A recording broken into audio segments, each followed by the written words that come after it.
E é uma questão interessante porque o edital ele coloca uma exigência, mas não significa necessariamente aquela exigência está de acordo com a lei e de acordo com a Constituição. Porque a exigência ela tem que, de fato, comprometer o exercício do cargo. Se a pessoa só tem um leve desvio na coluna, não compromete o exercício do cargo.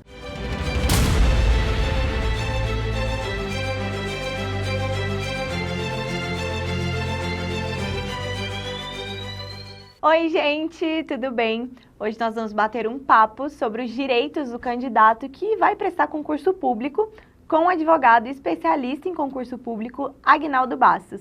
Agnaldo, obrigada por ter topado vir conversar com a gente aqui hoje, falar sobre esse assunto, dar algumas dicas. Eu que agradeço uma oportunidade aqui, poder compartilhar com os candidatos de concurso público os direitos que eles têm, principalmente nesse momento agora pós-pandemia, onde vários concursos públicos voltaram a acontecer e muitos editais estabelecem itens, estabelecem requisitos, muitas vezes ilegais e inconstitucionais. E o candidato ele tem que estar atento não só ao estudo para o concurso, mas ele também tem que estar ciente dos seus direitos para que ele possa tomar as providências ali adequadas a depender da situação.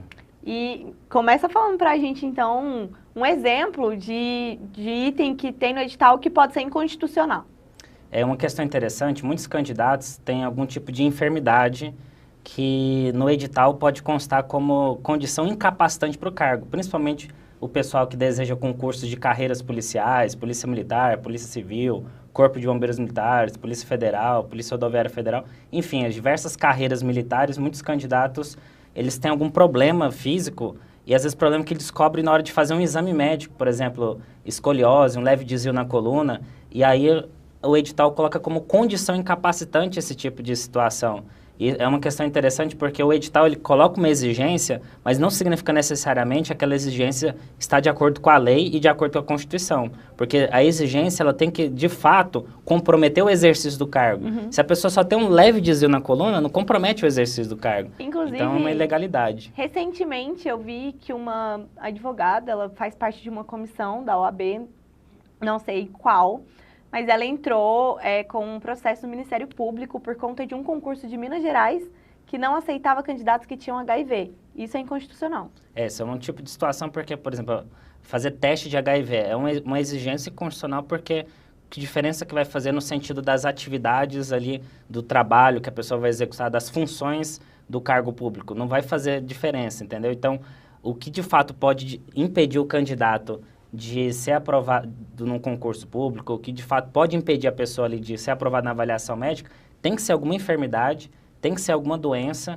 que de fato compromete o exercício da função do cargo. Se não vai comprometer, é ilegal tal eliminação. E concurso ainda é algo que enche os olhos da população e das pessoas? Sim, principalmente nesse momento agora de pandemia, pós-pandemia, vamos dizer assim, né? Se Deus quiser, os casos já diminuíram bastante, então vamos considerar esse período pós-pandemia.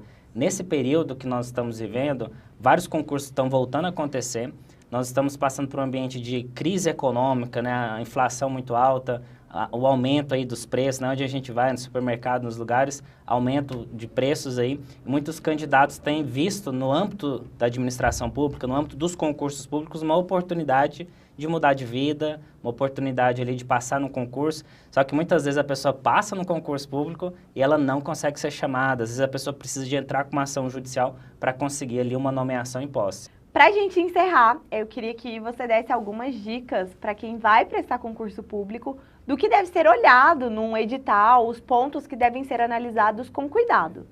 Bom, é importante o candidato, na hora de se preparar para um concurso, ele lê o edital atentamente, não só a parte do conteúdo programático. Muitos candidatos lêem aquela parte do conteúdo programático, que é a parte onde consta o conteúdo que vai cair na prova. Só que ele não lê sobre a parte, por exemplo, do teste de aptidão física, da avaliação médica. Ele não faz uma leitura geral do edital. E é importante ele fazer uma leitura geral. Ele vai só no que precisa estudar Ele acha que para passar no concurso ele precisa ser aprovado só na prova objetiva. Só que principalmente concurso de carreiras militares, a pessoa tem teste de aptidão física, tem fase de avaliação médica, fase de avaliação psicológica. ele tem fase de investigação social, então tem várias etapas e o candidato ele tem que ler o edital para estar por dentro da situação, se às vezes algum item do edital pode prejudicá-lo. Porque se algum item vai prejudicar aquele candidato, ele pode impugnar aquele edital, a gente fala impugnar, entrar com recurso administrativo para contestar aquelas regras do edital, seja de forma administrativa ou de forma judicial, para ele poder resguardar o seu direito. Aguinaldo, muito obrigada por ter vindo dar essas dicas para a gente. Volte sempre. Eu que agradeço, desejo sucesso aí a todos os candidatos que prestam concurso público. Muito obrigado. A gente fica por aqui, até a próxima.